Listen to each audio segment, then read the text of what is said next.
Okay, hi everyone, it's Stacey here at Princess and Puddin's studio. I'm working on my apron and I have to say I'm winning. No, you're not.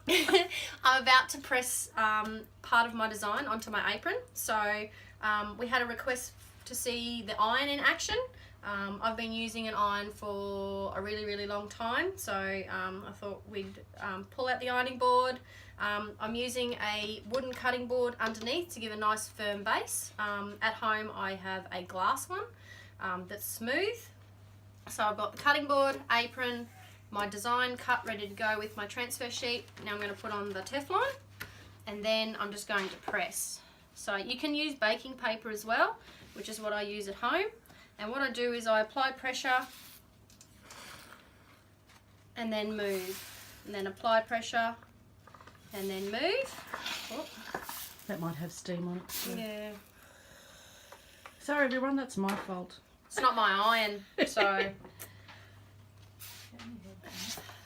And then, so what I do after that is I just peel back and just see how we went. It hasn't quite got in that spot. That's the difference. The main difference between the iron and the heat press is that you do need to be careful that you're applying heat and pressure to the whole image. I think I like the baking paper better than the Teflon sheet because I can see the design through the baking paper, so I can see which parts I have and haven't pressed. So need a little bit more.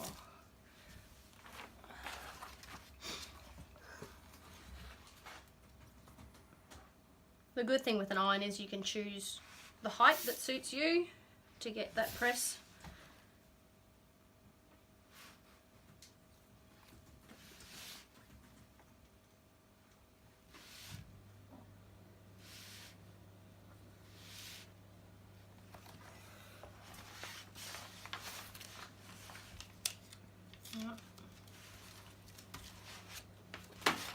What we might do is I might go and raid Amanda's. Oh no, here we go. So, and I know I've got a nice press when I can see the fibre of the fabric through the HTV. And I can see there are a couple of little parts that I'm missing as I press. So now that I've got my transfer sheet off, with the HTV, you then put your baking paper or your Teflon sheet back over the top and then give it another press, just to make sure that all the fibres have attached themselves to the HTV. Alright, I will leave you with it for now and I'll come back when I'm doing the foil layer. Okay, hi everyone, so I finished doing my cricket face and now I'm going to do the foil for my Team Cricket. So I've decided to do two different colours. I'm going to do the blue word team, and then I'm going to do cricket in the silver. So what I've done, the difficulty with foil is trying to layer them, because once you take off, once you do your peel back, if you try and iron over the top, you're going to lose a lot of that sparkle. So you've got to try and get all of your foils on at the same time, so that you can keep that vibrant colour. So what I've done with my blue is I've trimmed it to fit over my word team, so that when I go to press, it's not touching any of my cricket word. And I've done that before I've pressed so that none of it's sticky, because with the foil, if it sticks to something, then your colour's going to be lifted off onto that. So I've done that before I've done my press to make sure that it's all ready to go. So now I've got that ready. I've raided Amanda's kitchen pantry for some baking paper, so that way I can see through the baking paper my design. And when I'm pressing my adhesive, you know it's warm enough when it becomes translucent or clear, and no longer white on that backing sheet. So then I just quickly peel that off. So there looks to be a little part there that wasn't quite heated enough from the iron. I probably didn't move it down the bottom enough. So you can see there's my adhesive, and you can see it there as it's cooling, it's coming back white again. The foil will still stick. So I'm going to put on my blue layer now, being very careful not to touch my cricket word.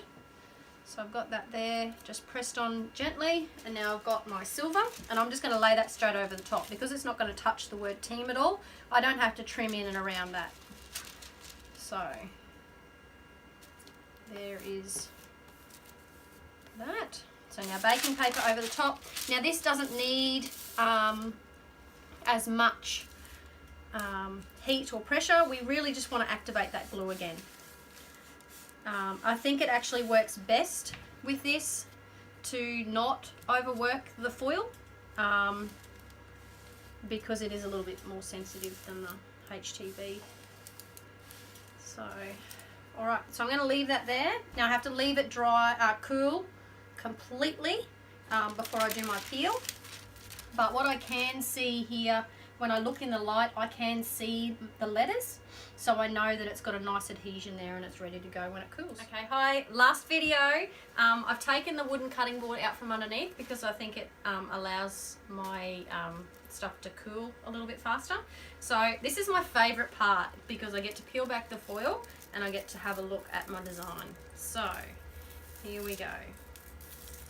Now you can see there are a few parts where the foil is just attaching to the apron, and I will show you very quickly how to fix that because it's really, I had a heart failure the first time that happened and thought it was all ruined, but I've worked out a strategy for fixing that.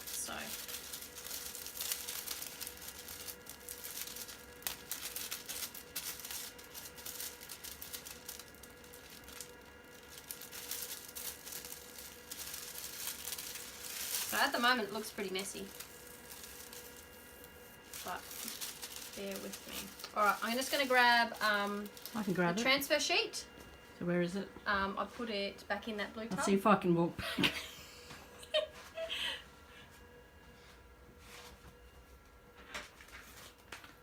That's it.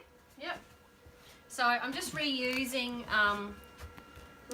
this. Oh, you know what I can use? I can reuse the adhesive layer. So I didn't need to get Amanda to walk backwards. I can just use this. So what I'm going to do, you can use sticky tape too. Sticky tape works as well.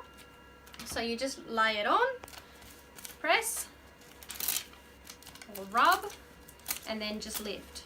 And you can see it pulls up the excess.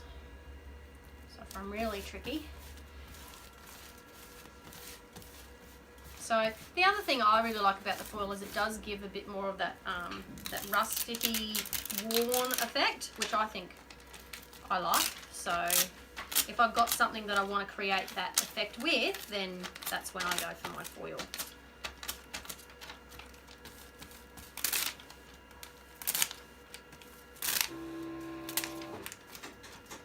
So Christine's in the background cutting her apron design.